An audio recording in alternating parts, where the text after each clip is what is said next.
नमस्कार दोस्तों, आप सभी का स्वागत है आपके अपने YouTube चैनल दृढ़ता पर। चलिए दोस्तों, सुबह के 10 बज चुके हैं और मैं कौशल गुप्ता का फिर से हाजिर हूँ आप सभी लोगों के सामने रोज की तरह, फिर से अपने उसी सफर पर जिस सफर पर हम लोग निकले हुए हैं। कब तक? अक्टूबर तक, फिर दिसंबर तक भैया, क्योंकि ये सफर चलता रहेगा। और ये सफर तो वैसे तब तक चलेगा जब तक आपके हाथ में एक सरकारी नौकरी का कॉल लेटर ना आ जाए, ठीक है। तो चलिए दोस्तों, इस सफर को यहाँ जारी रखते हैं। तो सभी को यहाँ पर पहले वेरी वेरी गुड मॉर्निंग भैया, और आज की क्लास को शुरू करते हैं। देखिए, इस क्लास को शुरू करने से पहले एक बहुत ही इंपॉर्टेंट बात ये बतानी है कि देखिए, यहाँ पर आप लोग की सब्जेक्टिव वाइज क्लास भी जो मैंने कहा था वो शुरू हो चुकी है। आप लोग को पता है कि पॉलिटी की जो है क्लासेज जो आप देख सकते हैं उसकी मैंने प्लेलिस्ट भी बनाई हुई है, वो क्लास यहाँ पर आप लोग देख सकते हैं। इस वीक मैंने जो है पॉलिटी के मूल अधिकार, जो सबसे बेहद जानदार, बेहद जरूरी और क्या कहते हैं पेपर की जान, पॉलिटी की जान अगर जो है, उस क्लास को मैंने यहाँ पर पढ़ाया हुआ। उसका सेकंड पार्ट भी आपको इसी वीक या नेक्स्ट वीक की स्टार्टिंग में देखने को मिल जाएगा, जहां मूल अधिकारों को इतना मैंने डिटेल में बताया है कि आप अगर उस क्लास को देख लेंगे भैया, मैंने पूर्वालोकन, जो पूरी किताबें हैं, लक्ष्मीकांत जो है, उसके अलावा जो अन्य क्वेश्चंस कई स्टेट पीसीएस में बन जाते हैं उससे संबंधित, उन सबको मतलब इतना निचोड़ मैंने उसमें दे दिया। आप केवल उन क्लास को देख लीजिए, अगर 2 पार्ट देख लिए आपको कोई भी बुक उठाने की जरूरत नहीं पड़ेगी। इससे पहले मैंने आर्टिकल 1 से लेकर के जो 11 तक कवर किया उसकी भी प्लेलिस्ट बनाई हुई है। आप पढ़िए, पॉलिटी पढ़िए, फिर खुद कहेंगे कि सर बड़ी बड़ी बात कर रहे हैं या सर वो चीज दे रहे हैं जिस चीज की हमें जरूरत है, ठीक है। ये आप डिसाइड करेंगे, लेकिन आप देखें तो, जब तक देखेंगे नहीं तब तक जानेंगे कैसे। और मैं पढ़ा रहा हूं तो आपको देखना तो पड़ेगा, ठीक है। चलिए भैया, आज के यूपीपीएससी स्पेशल और आरओ यादव स्पेशल क्लास की शुरुआत करते हैं। और फिर मैं कहता हूं, आप कभी भी अगर तैयारी कर रहे हैं, आप किसी भी चरण में हैं, आप प्रो हैं, आप बिगिनर हैं, आप चाहे जो सोच रहे हैं, आप 2025 में देना चाहते हैं, 2024 में देना चाहते हैं, आपको अपने जिंदगी में प्रैक्टिस पेपर को जरूर से जरूर शामिल करना चाहिए।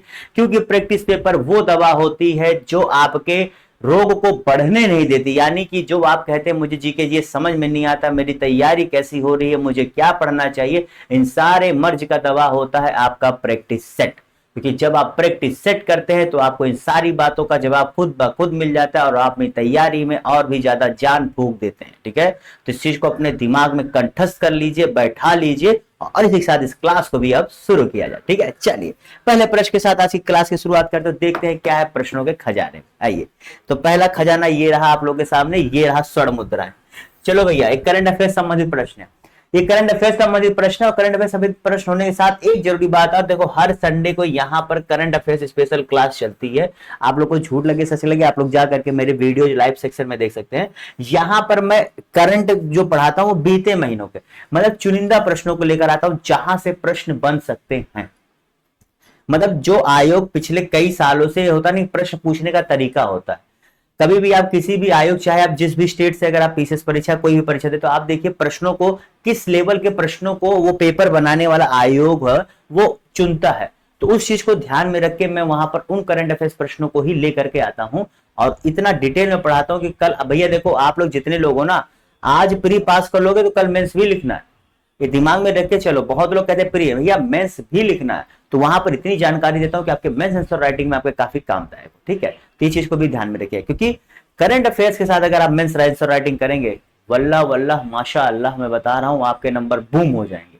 ये चीज आप देख लीजिएगा। कभी भी अच्छे आंसर राइटिंग करने का तरीका पता कीजिएगा, फिर आपको खुद पता लग जाएगा। तो चलिए भैया, जितने लोगों ने यहाँ पर उसे इस प्रश्न का जवाब ग्लोबल इंडियन कांग्रेस यानी क्या, यहाँ पर उसे ग्लोबल मोबाइल कांग्रेस 2023 के बारे में पूछ रहा है। तो जितने लोगों ने यहाँ पर इसका सही जवाब क्या क्या क्या, यह 7वां संस्करण था और क्या है बेंगलुरु में आयोजित हुआ था। तो देखिए भाई, यहाँ पर इसका जवाब ए होगा। क्यों? क्योंकि ये 7वां संस्करण तो था, लेकिन ये आपके नई दिल्ली के प्रगति मैदान में, जहां भारत मंडपम बना हुआ, वहां पर इसका आयोजन किया गया था, ठीक है। तो कहां पर भैया? भारत मंडपम, जो नई दिल्ली आपके में स्थित है, ठीक है, प्रगति मैदान। आप लोग जाएंगे वहीं पर भैया, G20 की बैठक के दौरान वहां पर ये सारी जी मंडपम को बनाया गया है और अब सारे जो है बड़े आयोजन वहीं पर कराए जाते हैं, ठीक है।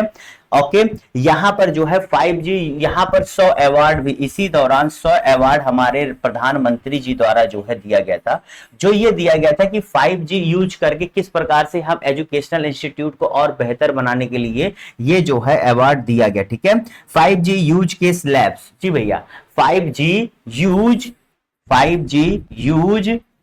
केस लैब्स ये जो है आपको किनको, शिक्षण संस्थानों को, ठीक है, एजुकेशनल इंस्टीट्यूट को ये वितरित किए गए। टोटल 100 अवार्ड भी इस समय जो है दिए गए, ठीक है।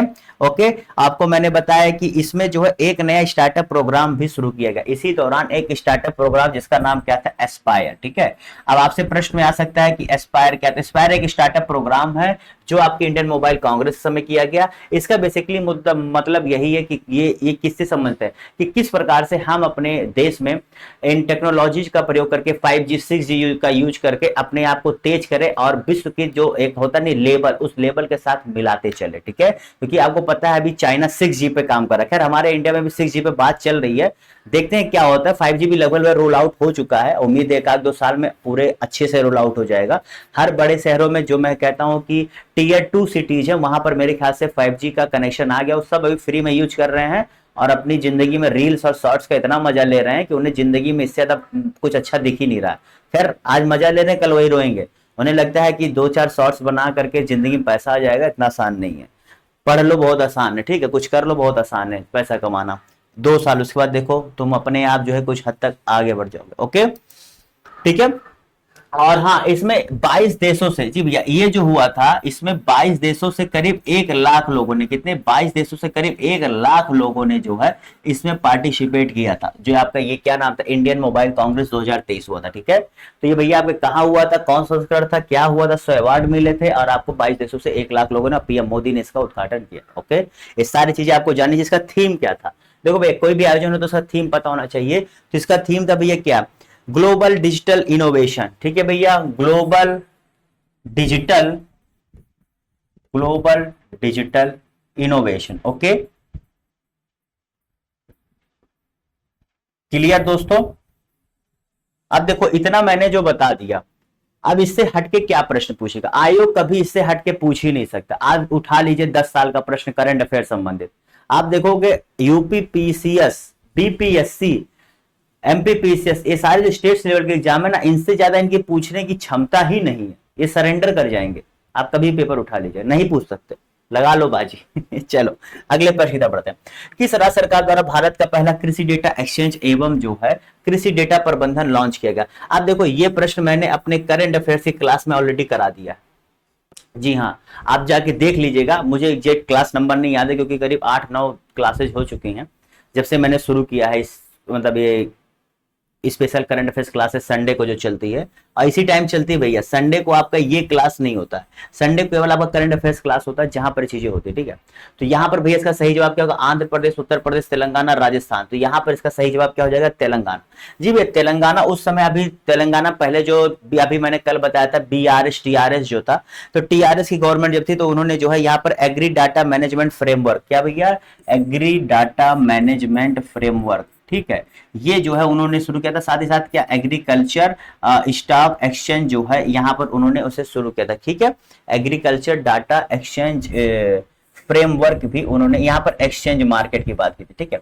इससे उन्होंने कहा था कि देखो कृषि को जब आप एक्सचेंज की जोड़ोगे तो उन्हें फायदा होगा, मतलब कृषि की गुणवत्ता को बढ़ाने के लिए। इसमें दरअसल इन्होंने अकेले नहीं किया था, इसमें तो एक तो तेलंगाना की गवर्नमेंट थी ही, ठीक है, दूसरे पर यहाँ पर वर्ल्ड इकोनॉमिक फोरम, ठीक है, वर्ल्ड इकोनॉमिक फोरम, ये इस विश्व स्तरीय संस्था का भी जो है इन्होंने मदद लिया था। उसका साथ ही साथ आपका जानते हैं आईआईएससी बेंगलोर, जी भैया, आईआईएससी बेंगलोर, जो आपको पता है ऐसे सारे तकनीकी विषयों में जहां पर आपको जरूरत होती है वहां पर हेल्प करता है। तो आईआईएससी बेंगलोर, उसका क्या, वर्ल्ड इकोनॉमिक फोरम और तेलंगाना गवर्नमेंट, इन्होंने मिल करके जो है इस चीज को पूरी तरीके से तैयार किया है, ठीक है, समझ गए। चलो अगले प्रश्न की तरफ बढ़ते हैं। अगला प्रश्न है, जल जीवन संरक्षण 2023 की फ्रंट रनर श्रेणी के प्रथम स्थान पर कौन थे। दरअसल भैया जो यह अवार्ड होता है ना, जल जीवन संरक्षण अवार्ड, इसकी शुरुआत जो है 2019 में वैसे जो है पता है एक स्कीम शुरू की गई थी। उस स्कीम का नाम था, यहाँ पर आप लोगों को पता होना चाहिए, ठीक है, जल जीवन मिशन, ठीक है। जल जीवन मिशन जो है इसके अंतर्गत ये कहा गया था कि प्रतिदिन प्रति व्यक्ति को 55 लीटर पानी, प्रतिदिन प्रति व्यक्ति को 55 लीटर पानी जो है हमें उपलब्ध कराना है, जो 2019 में जल जीवन मिशन के अंतर्गत शुरू किया गया था, ठीक है, ये पता होना चाहिए। तो फ्रंट रनर इसमें दरअसल अलग अलग 5 स्टार, 4 स्टार, 3 स्टार, 2 स्टार और 1 स्टार, ये 5 स्टार के आधार पर अलग अलग श्रेणी बनाई गई थी। 5 4 3 2 1, जैसे होटल जानते हो ना, उसी आधार पर। तो 5 स्टार जो पाता था वो फ्रंट रनर यानी कि सबसे अच्छा परफॉर्मर होता था। तो यहां पर भैया कुल 114, कितने, कुल 114 में पहला स्थान हासिल किया है आपके श्रीनगर ने। ठीक है भैया, श्रीनगर ने जो है आपके यहां पर क्या पहला स्थान हासिल किया है। ठीक है, ये आपको पता होना चाहिए। 5 वाले को हाई क्या कहते हैं, 5 वाले को यहां पर कहते हैं क्या, फ्रंट रनर, 4th वाले कहते हैं हाई अचीवर, 3 वाले को कहते हैं अचीवर, 2 वाले कहते हैं परफॉर्मर और फर्स्ट वाले कहते हैं एस्पिरेंट। ठीक है, यहां पर आपको पता होना चाहिए। आपको पता है कि भारत का वह कौन सा पहला राज्य था जिसने क्या नाम है टैप वाटर से पानी देने की जो है लक्ष्य को हासिल कर लिया था। देखो अगर पूर्ण राज्य की बात करेंगे तो पूर्ण राज्य में हमारा गोवा होगा, लेकिन अगर पूछेंगे कि कौन सा वह पहला यूनियन टेरिटरी था तो उसमें दमन एवं दीव आएगा। ठीक है, तो यूनियन टेरिटरी, और इससे जो है आपको कंफ्यूज नहीं होना है। स्टेट्स में गोवा था, वही यूनियन टेरिटरी में ऐसा करने वाला दमन और दीव था। बाकी सारी चीजें क्लियर हो गई। इफ बढ़िया एकदम चकाचक। चलो अगले प्रश्न की तरफ बढ़ते हैं। अगला प्रश्न, हीरो एशियन चैंपियंस ट्रॉफी 2023 किस देश द्वारा जीता गया, बताइए किस देश द्वारा जीता गया, जवाब दीजिए, फटाफट जवाब दीजिए।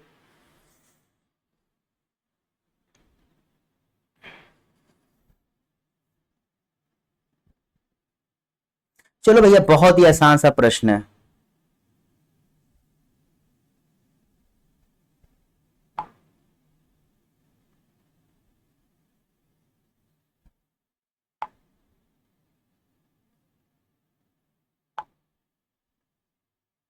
बहुत ही आसान से प्रश्न का बहुत ही सटीक जवाब जितने लोगों ने दिया है, वेरी वेरी गुड जी भैया। इसको भारत ने जीता है।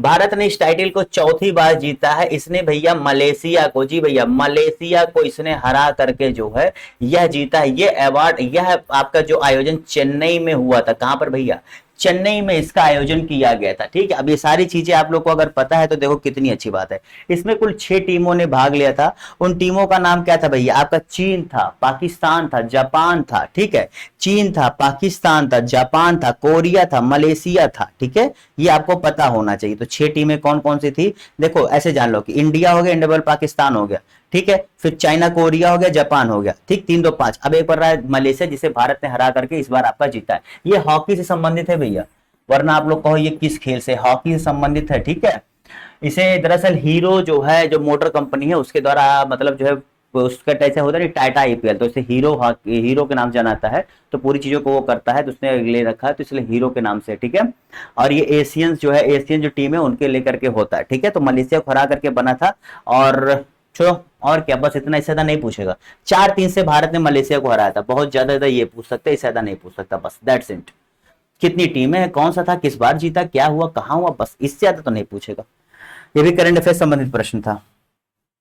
चलो भैया बताओ इसका सही जवाब क्या होगा। नए संसद भवन के सभी 6 प्रवेश द्वारों पर प्रहरी के रूप में किन जानवरों की मूर्तियां बनाई गई हैं। देखिए वैसे इस प्रश्न में मुझे कुछ त्रुटि लग रही है, क्योंकि देखो क्या है, ये जो 6 द्वार बनाए गए हैं, आपके जो नई पार्लियामेंट बिल्डिंग आपकी बनी, जिसका उद्घाटन किया गया फाइनली, अब जो संसद वहीं चलती है, इसमें जो 6 द्वार है, ठीक है, 6 द्वारों के नाम अलग अलग है। गरुड़ द्वार, गज द्वार, अश्व द्वार, ऐसे अलग अलग नाम रखे गए हैं। उन द्वारों का नाम वहां पर स्थापित स्टेचू के आधार पर रखा गया। ठीक है, तो ये कहो कि सभी 6 प्रवेश द्वारों पर, तो नहीं भैया, सभी 6 प्रवेश द्वारों पर है ही नहीं। अब आप कहोगे सर आपने गलत क्वेश्चन क्यों लेकर के आए, क्यों, क्योंकि भैया तुम्हें ये चीज समझना चाहिए कि किस प्रकार से क्या चीजें होती है। ठीक है, तो ये आपको यहाँ क्लियर हो गया कि सभी 6 द्वारों पर जो है अलग अलग वहां पर हैं। वैसे आपको पता है कि मेन बिल्डिंग पे अशोक स्तंभ का शेर का जो है यहाँ पर स्थापित किया गया, जो 3 तरफ से आपके दिखाई देते हैं, क्या नाम है, अशोक स्तंभ वाले शेर, वो हैं। तो यहाँ पर प्रश्न में अगर एक पूछ रहा है तो ये पूछा होगा किसकी आकृति सभी 6 जो मुख्य बिल्डिंग के ऊपर जो स्थापित की गई है वो किसकी आकृति है, तो वहां पर शेर होगा, समझ गए। बाकी अगर 6 द्वारों की बात की जाए तो वहां पर उनका नाम उन क्या नाम है, उनकी आकृति मतलब शेर, हाथी, घोड़ा जिस प्रकार से है उसके आधार पर उसका नामकरण किया गया और उनकी मूर्ति स्थापित की गई है। ठीक है, क्लियर, ये आपको समझ में आना चाहिए। उन 6 द्वारों के नाम आप जान लीजिए। एक तो मैंने आपको बताया जहां हाथी है, गज द्वार, दूसरा आपका अश्व द्वार जहां घोड़ा है, गरुड़ द्वार जो आप गरुड़ जानते हैं, फिर मकर द्वार, फिर क्या है सरदुल द्वार, और फिर क्या है हमसा द्वार। ठीक है, ये आपको पता होना चाहिए। और देखो कमल, मोर और बनियान पेड़, देखो कमल, मोर और बनियान पेड़। ठीक है, ये जो आप देख रहे हैं ये अंदर, जी भैया, नए भवन के अंदर जो है इन तीनों को बनाया गया है, जो आपको क्या दर्शाते हैं, आपके संविधान को लेकर के इंटीरियर में जो है इन चीजों की नक्काशी की गई है। तो आपसे ये भी पूछ किया है कि इंटीरियर में कैसा, तो कमल, मोर और इसकी नक्काशी की गई है। ठीक है, चलिए अगले प्रश्न की तरफ बढ़ते हैं। बताइए अगला प्रश्न क्या है, भारत का पहला राष्ट्रीय, यहां पर बताइए क्या होगा।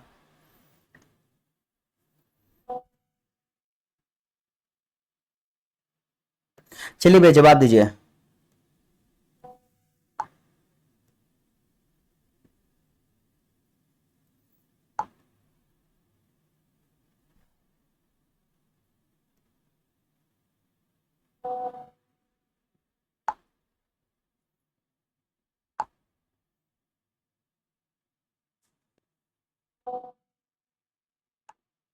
जितने लोगों ने यहां पर इसका सही जवाब क्या दिया, जी भैया, जितने लोगों ने यहां पर भारत का पहला, कहां पर भैया, आपके मणिपुर में।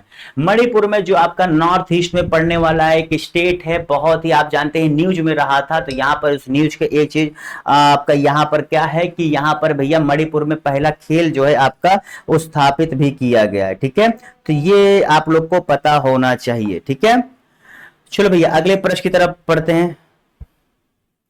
चलिए बताइए, इसमें कुछ बताने लायक है नहीं, बस स्थापित किया गया, इतना न्यू है, इससे ज्यादा कुछ नहीं है। ठीक है, चलिए बताइए।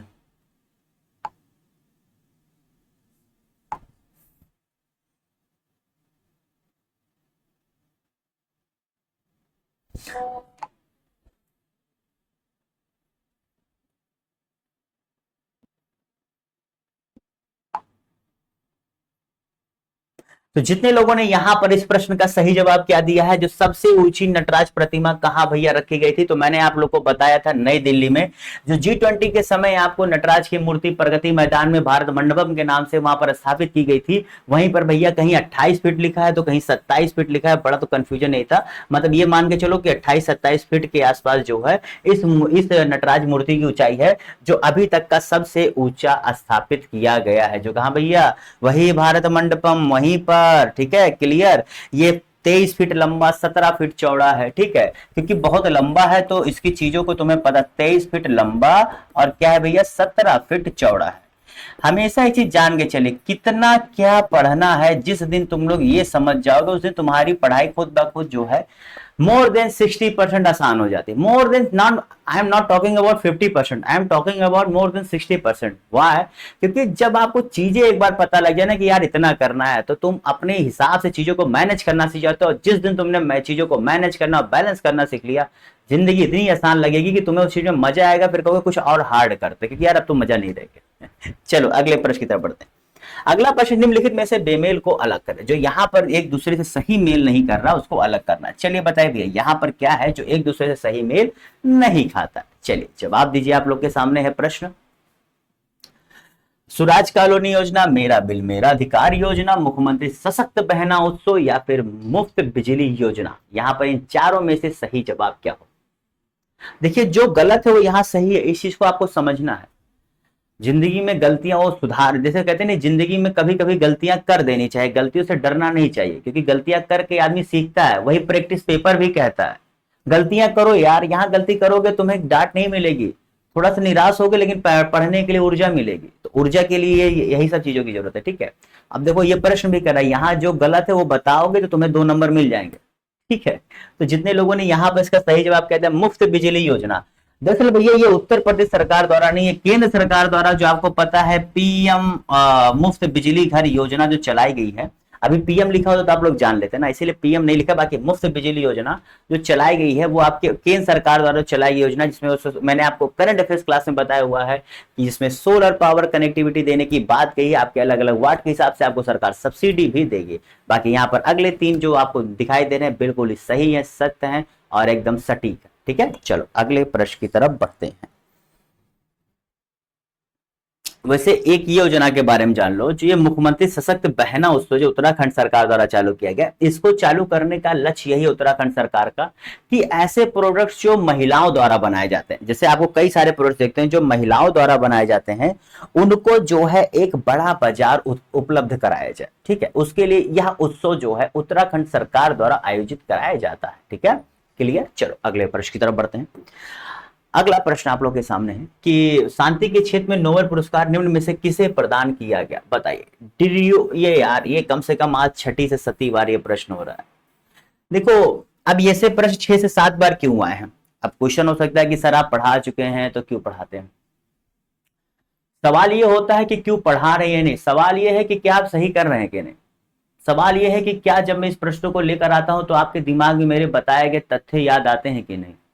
अगर नहीं आते तो इसका मतलब साफ है आपने अपने जीवन में जो एक शब्द है रिवीजन उसको अपने से दूर कर लिया, और यही सबसे बड़ी गलती है आपके। देखो यार बड़े एग्जाम्स में आपको रोज नया नहीं पढ़ना होता, आपको एक चीज को कई बार पढ़ना होता है, यही एक बुराई है।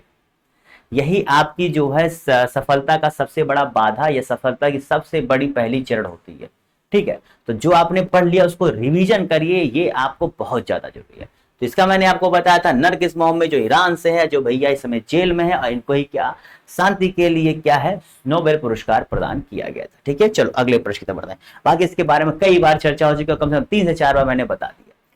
तो इसीलिए कहता हूं प्रैक्टिस क्लास करो, सिर्फ यहाँ तैयारी नहीं होगे निखर जाओगे। जैसे होता नहीं कि डायमंड को तराशा जाता है, तो रोज यहाँ पे तुम्हें तराशा जाएगा, इसलिए पढ़ते रहो। केंद्रीय बजट 2023-24 के अनुसार चालू वित्त वर्ष में भारत की आर्थिक विकास दर कितने प्रतिशत जो है रहने का अनुमान लगाया गया है। देखिए यहाँ पर वित्त वर्ष 2023-24 का रहा है, तो तुम लोग कहोगे अरे सर अब तो पुराना हो गया। ठीक है पुराना हो गया, लेकिन आपका आयोग क्या है ना खेल जाता है तो करंट अफेयर्स बेस कर। अभी देखो इंडिया का बजट आने वाला, इंडिया का बजट आते ही मेरे सब चैनल पे आपको मिल जाएगा। उम्मीद करता हूं अगर मंडे को या आज या कल या मंडे तक आ जाएगा, I am not sure, budget आ जाएगा तो उसी के मुश्किल से 3-4 दिन में आपको जो है पूरा बजट पे चीजें मिल जाएंगी। उसके लिए निश्चिंत रहिएगा। मुझे कंपटीशन जिसमें आ जाए मैं थोड़ा चीजों को ढूंढ के थोड़ा सा खोज के, और होता नहीं जो जरूरी वही पॉइंट्स लेकर आता हूं, तो मुझे वो नहीं होता कि पहले मैं लेकर आऊं, वो थोड़ा सा अलग सिस्टम। तो जितने लोगों ने यहाँ क्या 7% जवाब दिया था, एग्जैक्टली 7.3% था। 2023-24 में 7.3% प्रोजेक्शन जो है ग्रोथ का प्रोजेक्शन किया गया था गवर्नमेंट द्वारा कि हम इतना अचीव करेंगे। बट क्या हुआ कैसे हुआ अभी उस सब चीजों को बाद में देखेंगे, अभी ऐसा आपको पता होना चाहिए। ठीक है, अगले प्रश्न की तरफ बढ़ते हैं। अगला प्रश्न यहाँ पर बताइए, वन पर्यावरण संबंधित प्रश्न है। इस प्रश्न को बेसिक का थोड़ा समझ जाएंगे तो आप सही कर देंगे। ठीक है, एक बार दिमाग लगाओ, पहले दिमाग लगाओ। आप देखो इन वनों को समझने के लिए आप पहले देखो कि वह किस स्थल से अपने आप को रिलेट कर रहा है, मतलब वो कहां पर स्थित है। ये चीज आप अगर समझ गए तो आप इस प्रश्न का आसानी से जवाब दे देंगे। ठीक है, जैसे उष्ण कटिबंधीय, देखो आप पहले समझो कि यहाँ पर जो चारों की बात कर रहा है, ये चारों हैं कहाँ का। सुंदरवन की बात कर रहे हैं, हिमाचल प्रदेश, राजस्थान, साइलेंट वैली, ये चारों जगह है कहाँ कहाँ, आपको ये चीज समझने की जरूरत है ना।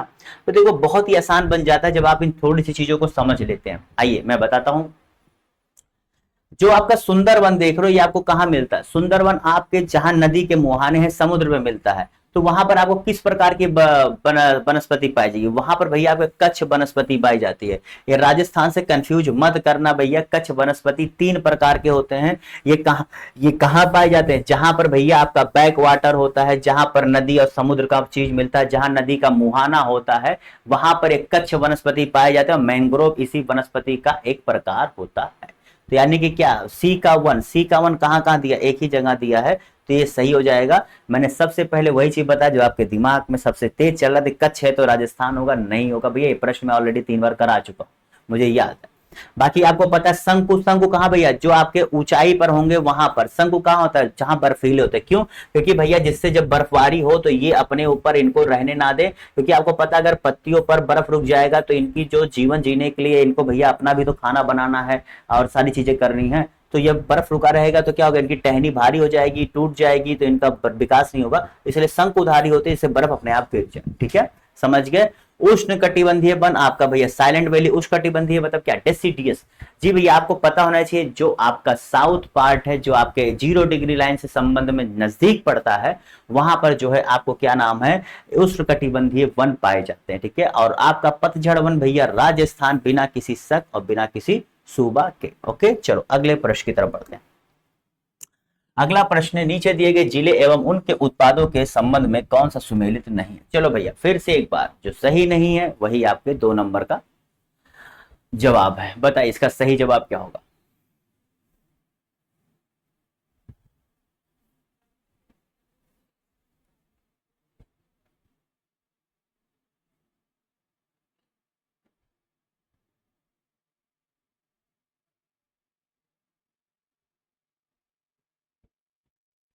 तो चलिए भैया, जितने लोगों ने यहां पर इसका सही जवाब क्या दिया, जितने लोगों ने, देखो अब मैं बता, मूंज क्या है, आप वो मूंग जानते हो, हरा कलर का ग्रीन ग्राम जानते हो, ग्रीन ग्राम। जी भैया, ग्रीन ग्राम जो एक आपके मतलब आपका दाल होता है, उसे उड़द कहते हैं बेसिकली हम लोग। तो इसकी बात कर रहा हूं ना, मूंज बहुत लोग नहीं पता होगा, तो मूंज ये हो गया।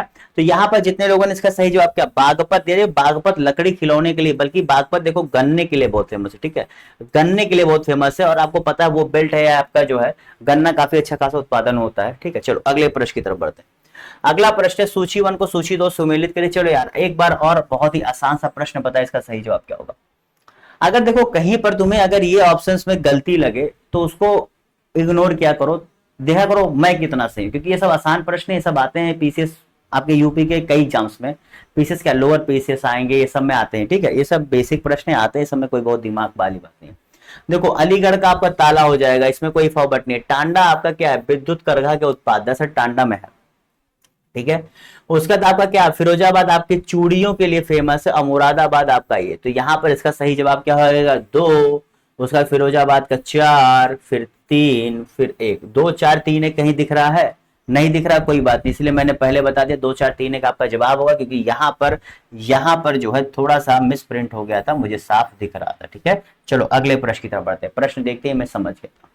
अगले प्रश्न की तरफ बढ़ते हैं। बताइए निम्नलिखित में से किस एक नॉन CSIR संस्थान को जो लखनऊ में है पहचान की गई। मतलब CSIR क्या है, ये जो है वैज्ञानिकों का एक संस्थान है जो भारत में स्थापित किया गया। ये अन्य अन्य राज्यों में कई सारी चीजों से जुड़ी हुई सेवाएं प्रदान करता है। यह अपने एक चीजों के स्पेसिफिकली, कहते हैं स्पेसिफाइड चीजों के संबंध में संस्था स्थापित करता है। और ये पूरी चीजों का बाप कौन है, CSIR है, ठीक है। ओके, जैसे होता नहीं है कि केंद्र सरकार बैठा है लेकिन अंदर उसके IAS भी हैं, उसके अंदर सचिवालय भी है, वित्त मंत्री, ये सारी चीजें हैं, लेकिन एक कौन है, केंद्र सरकार। तो वैसे यहाँ पर एक है, उसके अंतर्गत काफी सारी चीजें। तो भैया जो आपके है ये आपके लखनऊ में, और लखनऊ में क्या है आपको पता है, चलो मैं बताता हूं, यहाँ पर आप लोग को नहीं पता है तो इसका सही जवाब है भैया क्या आपका, NBRI, national botanical research institute, NBRI। जी भैया, नेशनल बॉटेनिकल रिसर्च इंस्टीट्यूट। जितने लोगों ने जवाब दिया वो सही कर लें। ये आपके लखनऊ में स्थापित है, जो क्या नाम है, नॉन CSIR संस्थान है। मतलब CSIR से इनका कुछ ना कुछ संबंध तो है, ठीक है, ये आपको पता होना चाहिए, लेकिन पूरी तरीके से नहीं है, ठीक है। चलो अगले प्रश्न की तरफ बढ़ते हैं। अगला प्रश्न है, निम्नलिखित में से कौन सुमेलित नहीं है, जवाब दीजिए। आप लोग एक बार थोड़ा सा NBIR के बारे में लखनऊ में जो है, अब देखो आज की क्लास में क्या होता है, मैंने इतनी चीजें बता दी, अब तुम्हें थोड़ा सा एक बार जाकर के तुम्हें NBIR के बारे में मुश्किल से 1 मिनट से 2 मिनट लगेगा, आप जो है चीजों को जान सकते हैं, ठीक है। बस 1 से 2 मिनट आपको देना, क्योंकि बहुत ज्यादा जानने की जरूरत ही नहीं, पूछता ही नहीं यार, बस ये जानना है कि कब स्थापित हुआ था, क्या काम करता है, और इसका CSIR से क्या संबंध है, बस ये चीज पढ़ लेना, 1-2 मिनट में खत्म, बाय बाय। तो यही होता है तरीका। तुम्हारे सामने प्रश्न आया, तुमने जाना, अब तुम्हें लगा कि अब सर ने बहुत डिटेल में नहीं बताया, क्योंकि जरूरत ही नहीं है, लेकिन तुम्हारे अंदर एक कौतूहल है कि जानना है, 1-2 मिनट मुश्किल से, या कहीं लिख लो, मोबाइल में वो लगा लो, अलार्म लगा लो कि मुझे अभी 7 बजे वो CSIR NBIR के बारे में जानना है, लिख लो, वहीं पर आएगा, दिख गया। छोड़ो शॉर्ट, छोड़ो रील, छोड़ो फालतू चीजें, बस देख लो 1 मिनट में तैयार तुम्हारा। ये चीज नहीं करते हैं बहुत लोग, बताओ। तो यहां पर भैया जितने लोगों ने इसका सही जवाब क्या दिया है, जो यहां पर सही नहीं है, जो यहां पर सही नहीं है भैया, उसका सही जवाब क्या है पता है। देखिए जो आपका यहां पर क्या दिया, IIPR, तो IIPR आपका कहां है भैया, IIPR आपका जो है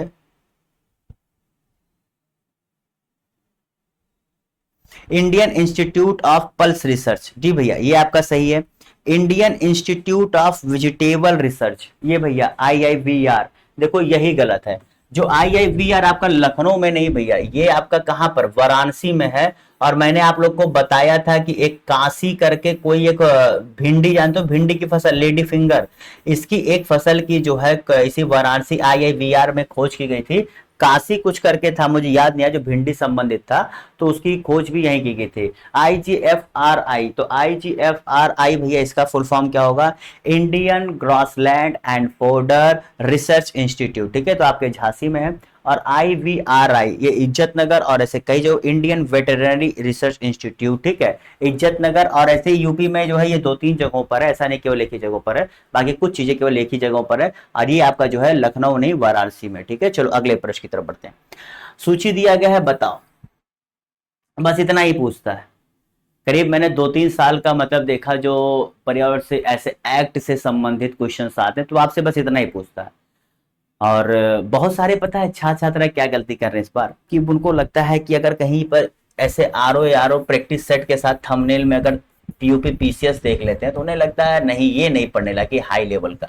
तो बहुत बड़ी गलती कर रहे हैं, क्योंकि आप जब पढ़ेंगे तो आपको पता लगेगा। इस बार 2023 का पेपर एक बार उठा लो, जिन्हें लगता है वो 2023 का पेपर उठा ले। इससे पहले शायद 2000 आपका 21 में या फिर जो है 20 में हुआ था, कंफ्यूज यहाँ पर, तो वो एग्जाम का पेपर देख लो, दोनों में समझ में आएगा कि अब क्यों हमें जो है इस लेवल की पढ़ाई करनी है, वो जवाब जान जाएंगे।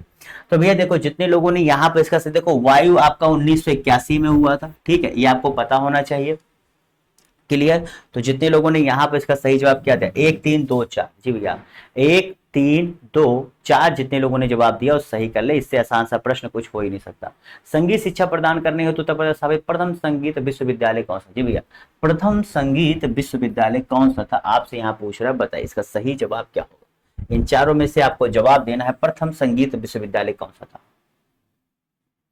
तो मैंने कई बार बताया हुआ है, कई जानने वाली चीज है कि इसकी स्थापना हमारे देश में आजादी से पहले से की गई थी, और बाद में इसका नाम बदला गया था। इसका नाम है भारत खंडे हिंदुस्तान संगीत महाविद्यालय, जो आपके लखनऊ में स्थित है, ठीक है। मैंने कई बार इस प्रश्न का जवाब आप लोग को दिया हुआ है। अगला प्रश्न, उत्तर प्रदेश का वह जिला कौन सा जहां अल्पसंख्यक वर्गों का सबसे ज्यादा क्या देखने, जनसंख्या या सर्वाधिक केंद्र देख रहे हैं, मतलब वहां पर सबसे ज्यादा जो है एक हिसाब से एक ही जगह पर है, और मतलब वहां पर अल्पसंख्यक समुदाय की जनसंख्या सबसे ज्यादा है, बस बताओ। रामपुर, लखीमपुर खीरी, एटा या मुरादाबाद, इसका सही जवाब क्या होगा।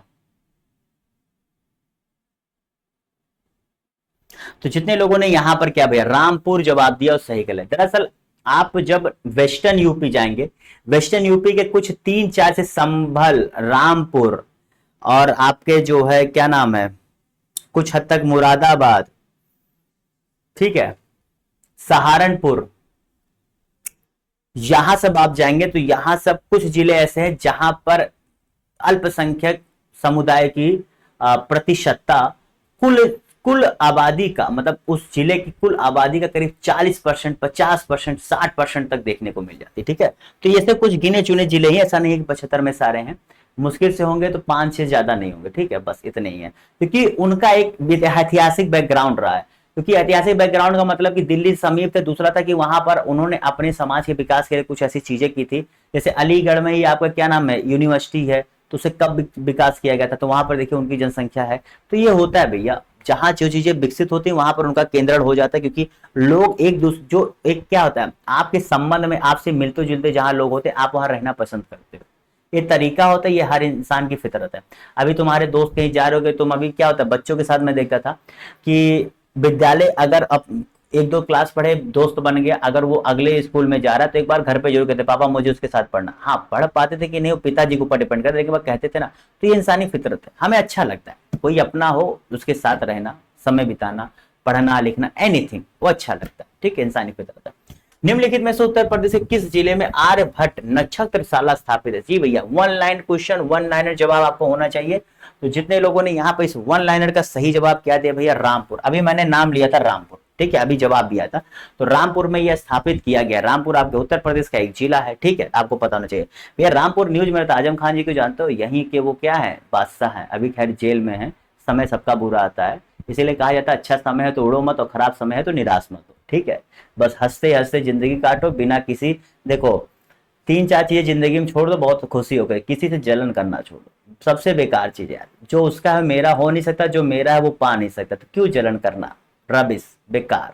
दूसरी चीज है, दूसरों को देखो, सीखो और आगे बढ़ो, सबसे आसान चीज। चलो, और दूसरे की किसी बात को दिल उल पे मत लो यार, क्या करना दिल पे लेके, तुम अपना करो मैं अपना करूं, क्या तुम्हारी बात को दिल लेना। किन जिलों में अंतरराष्ट्रीय क्रिकेट स्टेडियम है? चलो भैया बताओ, आप तो यूपी में अच्छा खासे, भैया इकाना स्टेडियम में कितना मैच हुआ, देख गए थे कि नहीं देखने? आपके आईपीएल मैचेस होते हैं, पहले कानपुर में होते हैं, कानपुर थोड़ा सा उतना डेवलप नहीं है, छोटा भी है, और कंपेयर टू लखनऊ देखा जाए तो काफी चीजों में अभाव भी है। लेकिन लखनऊ लखनऊ में बहुत ही जबरदस्त लाजवाब स्टेडियम बना हुआ है कि जो आप कहते हैं विश्व स्तर के जो आप अच्छे स्टेडियम कह सकते हो उनसे उनकी तुलना कर सकते हैं, और ठीक ठाक वहां पर आप लोगों के बैठने की संख्या भी है। और आपका भैया एक नया अभी हाल ही में उद्घाटन किया गया, उसका नाम है वाराणसी। जी भैया, वाराणसी अभी अंडर कंस्ट्रक्शन है, अभी वहां पर चीजें, तो यहाँ पर ए इसका सही जवाब है। आपके कानपुर में सबसे पुराना है, लखनऊ में अभी बने 3-4 साल हो रहा है, 5 साल हो रहा है, और उसका वाराणसी में अभी बनना शुरू हुआ है। ठीक है, तो उम्मीद करता हूं यहाँ पर इन सारे प्रश्नों का आपको जवाब अच्छे से समझ में आया होगा, सारी चीजें विस्तार से जानी होंगी। जो चीज समझ में नहीं उसका मैंने बार बार कहा है, एक शॉर्ट नोट्स बना लो, उन चीजों को समझ लो, और सबसे बड़ी चीज इन सब के उपरांत आप दिन भर में 1 घंटा निकाल करके पढ़े हुए चीजों का रिविजन जरूर करें, जो मेरे प्रैक्टिस सेट का है। बस इतना कर लो, प्रैक्टिस करते रहो डेली, उस चीजों को रिविजन करते रहो, जो इंपॉर्टेंट नोट्स बना लो। सिर्फ तुम 3 महीने अगर ये कर लिए, तुम अपने आप को वहां पाओगे जहां आप बहुत सारी किताबों को पढ़ करके भी नहीं पा पाते हो। तो प्रैक्टिस पेपर बताने की वो दवा है, वो मर्ज की दवा है, जहां आपके इतने सारे मन में जो कौतूहल है सारा घोल लो एक में, प्रैक्टिस पेपर करते रहो 3 महीना, सारा इलाज हो जाएगा, कभी भी आप अंदाज ले। जिसके साथ bye bye, tata, see you, फिर मिलेंगे, तब तक के लिए हैव अ गुड डे।